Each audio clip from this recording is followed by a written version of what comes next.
Mixed martial arts in the UFC is so desperate right now. They are going to do anything to get this card out there. And to me, it's ridiculous. And it's not going to sell, in my eyes, after this, it will sell for this first card. After this card, nobody's going to give a crap. Nobody's going to give a crap about what the UFC is going to spit out there. And I don't want to hear that Dana White says, well, whoever wins this Ferguson and Gaethje fight, they'll fight Khabib. No. That's not. First of all, that's not fair. That's not fair because Ferguson has been the number one contender for the last 3 years. He tore his ACL and MCL. He's been out for almost 8 or 9 months. He came back. He fought Pettis. He still has it because Khabib has been ducking and weaving this guy for years. That fight will never happen because Khabib is scared of Tony Ferguson. He's been scared of Tony Ferguson. That's 5 times. 5 times this fight never happened. And the UFC and Dana White is pushing. He's saying it. Listen, I'm going to make sure that we're going to put out the best cards possible when we come back. Is this the best card you can actually pick to watch? This is ultimately 249, and the 2 fight cards, the 2 fight nights after that on the 13th, which is Wednesday, the following Wednesday, and then the following Saturday on the 16th. Those 2 fight cards are literally some of the fights that were on the original 249 that he pulled out and he just distributed to the other 2 fight cards. And they're all 3 of them are in the same location in Jacksonville. And Jeff, you've been there. I don't know. The ViStar Veterans. Jacksonville's great. The ViStar Veterans Memorial Arena. Dump. I'm not that familiar with it. Dump. It's a dump. Okay. So, and not only that, but I don't know what the area is around it or anything like that. You know what I mean? Who the hell knows? Picture like the Bronx, only more stabby. The Bronx, but more savvy? More stabby. More savvy, okay. Well, here's the more thing. stabby, like with knives. Oh, more stabby. Mm-hmm. Oh, even better. Okay, that's good. So we don't have to worry about... Jacksonville's a real shit town. Okay. You don't have to worry about social you have to worry, so basically it's going to promote social distancing for the knives and the virus. Here, I got the cases right here. I got the cases. Florida has 34,728 cases right now of COVID-19. 5,767 hospitalized. Deaths, 1,314, which is not a lot. 50% male, 50% female.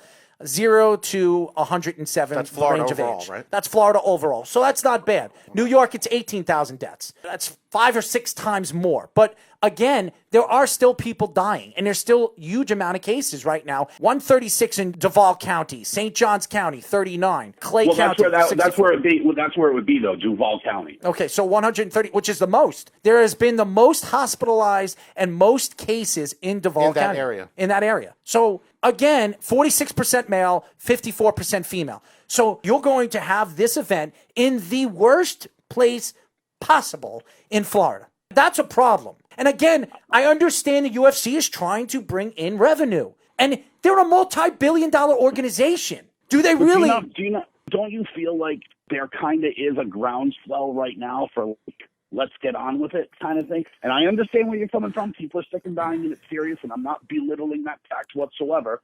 But I just feel like Disney's pushing it. There's people storming the state house in Michigan now, like trying to get things to reopen. I feel like there's a groundswell to just kind of push forward. And I think this one has a better chance than certainly the others did of actually still going on and happening. So now let me ask you this. The minute this fight happens, a week later, by the time the next fight passes on Wednesday, let's say this event actually does happen, 249. Then the Wednesday comes. That event happens. By the time we get to the next one, you find out that there's a positive, whether it was the camp or actual fighting, the opponents or anything, from one of the 2 previous events.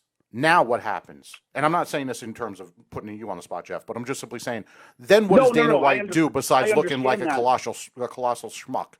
Listen, I understand where you're coming from, but it's, like there's questions on all kinds of sides of it, right? Because and I'm not suggesting we should in any way use any person as a guinea pig for anything unless it's the beef, because I hate it. However, don't you think that this would be a interesting kind of event? Put some people in a building, see what happens. Will there be people getting sick, or will this sporting event go off without a hitch. You know what it is about this, and this is the biggest problem. And a lot of times, the last few shows or whatnot, when you hear us talking about this fight shouldn't be happening, this fight shouldn't be happening, we almost sound like haters or something like that. And we're the farthest thing from it when it comes to MMA. You know, 1000%. I'm a Dana White hater. I'm a Dana White hater. I'm not necessarily a Dana White hater. I never have. I am. You know what I mean? You hate everyone. Mm-hmm. But he's great. He's from Boston. He's a hero. What I'm saying is that's why I hate him even more. But this is the thing. Just like a lot of other things, I don't like anything that would put a blemish on MMA, because I remember MMA all the way in the back of the day when you couldn't do it, or people would use the term underground, which 9 times out of 10 it wasn't underground, just wasn't sanctioned because nobody gave a rat's ass to put a tax on it, and they didn't want to get money out of it. But what I'm saying is anything that's going to damage the sport or the look of the sport, that's what I have a problem with. Because when it comes down to it, how many times, and a lot of my friends are going to laugh at this one when I say this, people do not understand or do not distinguish between UFC and MMA. They think that they are one of the same. They don't understand that one is a organization and one is a sport. That's why you have some fun guys that when they approach people say, you know, I've been doing UFC for God knows how long, when it's really MMA, and we have to laugh about it. But they are, when people say MMA, the first thing people think is UFC. They don't think PFL, Bellator, Pride, anything from back in the day. They think UFC. So the minute they screw up with something, all of these sanctioning bodies or whatever are now gonna punish all of the people. Like, for instance, PFL canceled everything. They're not doing anything. Bellator canceled everything. They're not doing anything. So the minute the UFC does something, somebody's going to get sick or whatnot. Now what happens? Now they're not saying, oh, well, maybe in the summer. Now they're saying, forget about it till 2021. Now you're all done. It's not happening. So even the people that are doing it right, they get, you know what I mean? It rolls downhill. You know what I'm saying, Jeff? So your stance would be, stop everything. If I'm hearing you correctly, would be don't have it because it could damage the sport even more. I think it could push things back even further from a standpoint of these events.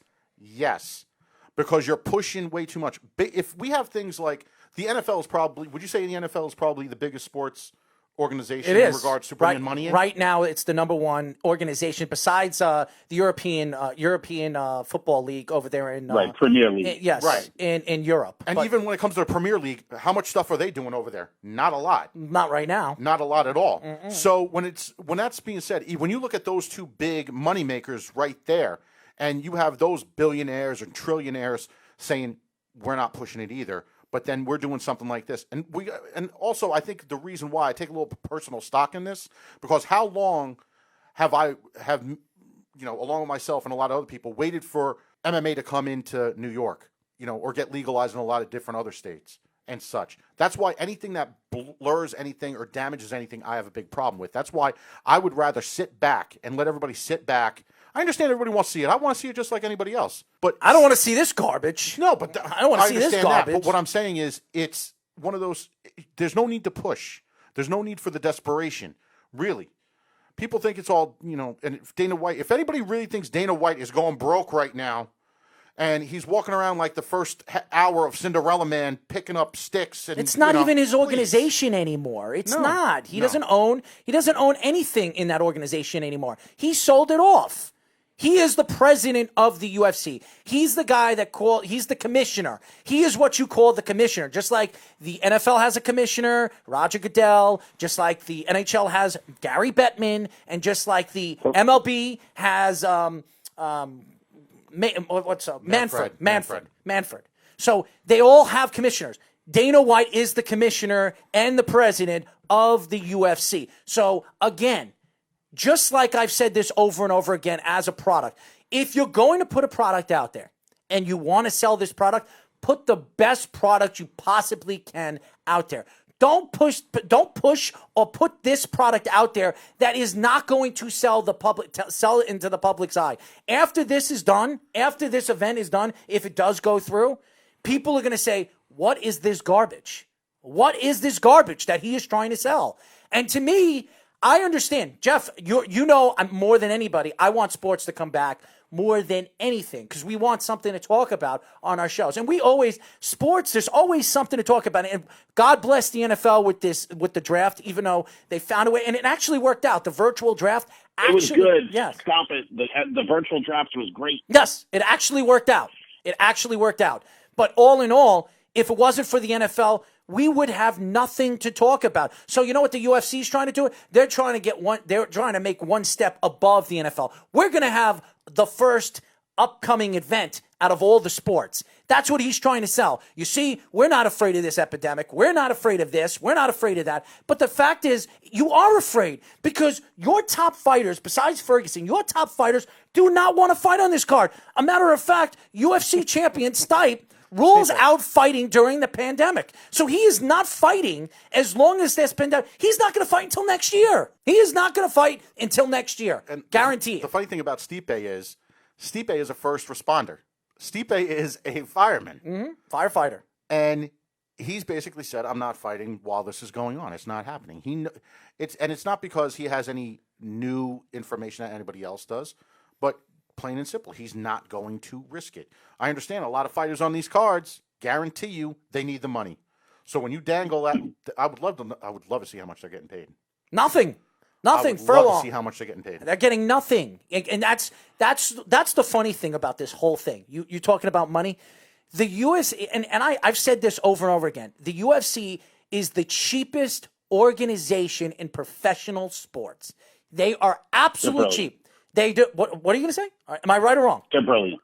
They're brilliant. What happened? They're brilliant. Oh yeah, they're brilliant. Oh, so they're making money. They're making money without paying anybody anything. They're getting discount rates. Yeah, good for them. Good for them because these guys are putting their lives on the line. They're getting their heads beat in, their arms popped out, their necks broken, getting into the octagon and getting their face smashed. I would just rebut you with, don't they have a choice? You want to know something? You're right. They do. Everybody has a choice to go in there. It's true. Nobody's putting a gun to their head or anything. But here's the thing. No one's saying fight for UFC. There's Bellator. There's other organizations that they could go. Oh, no. All the organizations that you're talking about are falling apart. They're all done. Bellator will be bankrupt in 2 years. They'll be gone. Bellator is going to be gone. People say you make a lot of money with free TV, but after a while, you need that pay-per-view money. It's not going to happen. They don't have any pay-per-view anymore. They're gone. And I guarantee you, Bellator will be completely abolished in 2 years. Nobody's even going to be talking about Bellator anymore. And that's the problem. And the UFC is controlling the market. You're absolutely, I know what you're going to say. Well, that's not the UFC's fault. And you're absolutely right. It's not the UFC's fault. The problem here is the UFC is putting out garbage. They're putting out things that nobody wants to buy. I don't want to buy this, and I promise you I will not buy this card. I will not waste my money buying this card. You know what I'm going to do? I'm going to stream it for free, which most people are going to do. And you can test me on that, and if the police want to hear that, I'm going to say it straight out. I'm streaming this stupid garbage product for free. He's saying it.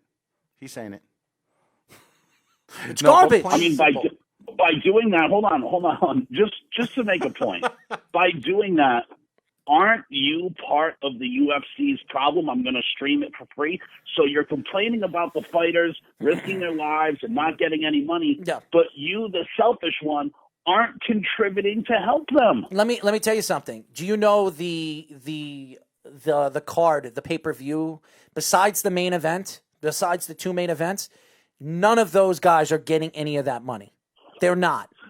You've been in the fight game a long time. Mm-hmm. Yes. What if I told you I showed up to one of your shows, but I snuck in the back door? You'd be like, "Where's my $10, buddy?" Yeah, pretty much. Isn't that what everyone's doing? It would probably be 40. Whatever. You know what I'm saying. But here's the thing. Besides all that, and I know what you're saying. You think I'm the only person doing it, No, Jeff? basically he's saying because you still have the interest. I understand what he's saying. You know what I mean? I understand what he's saying. I'm not blind to what he says. I'm telling you, people that strongly believe in something and that advocate for something, like I do all the time with golf, should be happy to pay for something because you're supporting the thing that you want to see move forward. I am not supporting Dana White's garbage, okay?